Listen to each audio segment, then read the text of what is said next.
It could never be said of working women that they sat back and simply accepted the conditions under which they worked. Women were active in the 30s in all kinds of protest movements, including especially anti-eviction crusades, the peace movement, anti-fascist protests, and the Communist Party. They participated in such powerful uprisings as those led by Father Coughlin and Francis Townsend, the latter of which advocated monthly grants to every elderly person in order to forestall the growing problem of poverty among the elderly. But nowhere were women more active than in organizing themselves into trade unions and coalitions that would oppose the conditions they saw around them. The trade union organizing activities of the early 30s, beginning indeed in the late 20s, were fueled as much by scientific management as by the growing number of layoffs. Scientific management, as you'll remember, involved regulating the workers' every movement to provide the most efficient way of doing a job, and it was widely adopted in textile mills, garment factories, canneries, and assembly lines, where malleable and docile women worked. The system promised increased profits that managers would share with workers to encourage them to cooperate. But in practice, it speeded up the pace of work to intolerable levels, and the shared profits and higher wages for workers never materialized. In some industries, like textiles, conditions became so fraught with tension that a worker who scratched her nose or needed an extra minute to go to the bathroom would discover that the assembly line in front of her was completely out of control, or that the loom on which she was working had tangled into an unredeemable mess. Workers responded with wildcat strikes, and even before the New Deal encouraged union organizing, with efforts to organize themselves.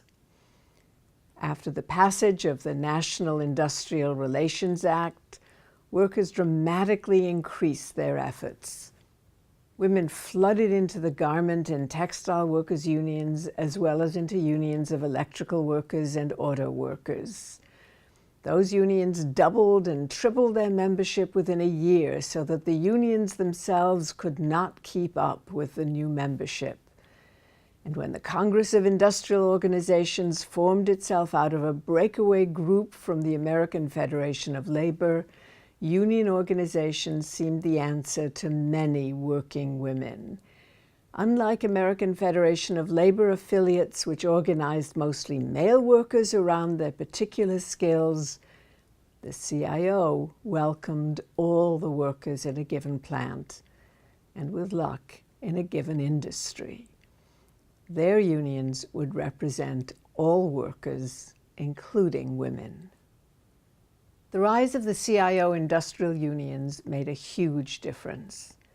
In 1920, about 400,000 organized women constituted about 8% of all organized workers, a relatively small proportion. Of those 400,000, fully half, were in the garment and textile industries. By 1940, nearly 1 million organized women made up a full 15% of organized workers in American industry. Teachers, office workers, domestic servants, waitresses, laundresses, all tried their hand at forming unions to fight for better working conditions. Union membership now has shrunk to the lowest level since the 1920s. But women constitute more than half of present members and about 2/3 of all new members. Why, you might ask? It turned out that organizing into trade unions benefited employers as well as workers, and organizing women was not entirely bad for the men either. For one thing, It meant that men and women could bargain together with employers as long as they could come to an agreement. Employers did not need to fear wildcat strikes. Unions, in turn, kept their members in line. Male leadership negotiated for women, maintaining a disparity in wages and ensuring that women did not undercut the wages of men. But that benefited men too, for if employers could not hire women at a fraction of the male wage, they were more likely to turn to male workers. And organizing women into unions maintained occupational segregation. Union and employer together decided which jobs went to which sex and how much each job would be paid.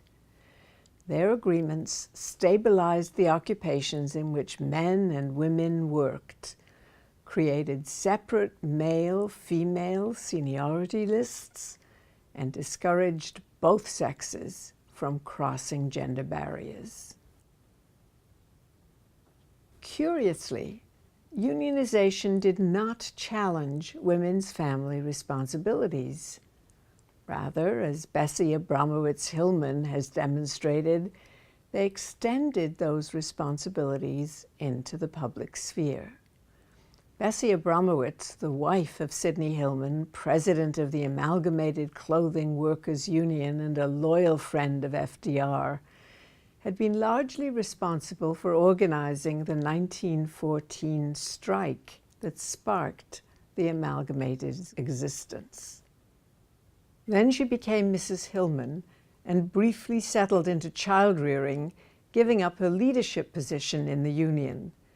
Though she continued sporadically to organize and remained active in the union's women's auxiliary, it was not until the 1930s that, her children almost grown, she turned to organizing laundry workers.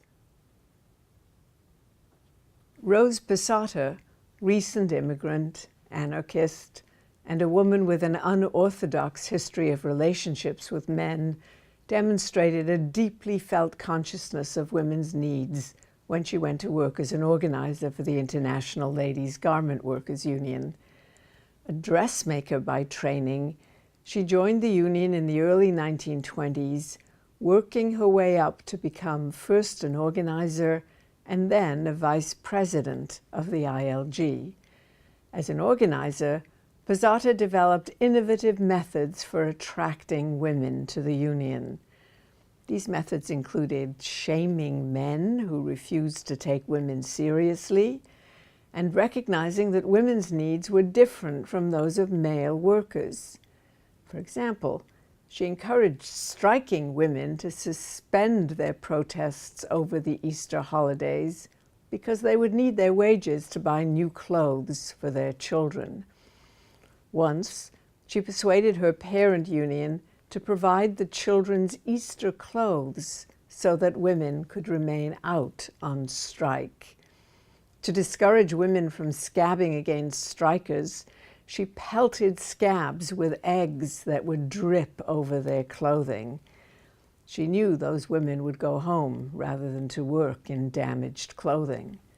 On the executive board of the International Ladies Garment Workers Union, she scandalized her male colleagues by insisting on respect.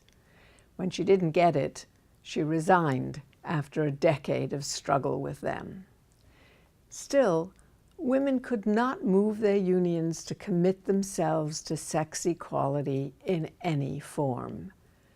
Unlike the garment workers' unions, which had initially begun the push to organize women, there were few women organizers in most industries. Except among the electrical workers, a remarkable exception because females formed the majority of electrical workers organized into unions in the 1930s, unions tended to ignore issues of concern to women. Paid maternity leave and childcare, both subjects of European intervention by this time, remained unspoken for American women. Nor could women negotiate shorter days for nursing mothers or parenting. Instead, everyone assumed that marriage and certainly childbirth would simply lead women to give up their jobs. There was no need, therefore, for paid leaves.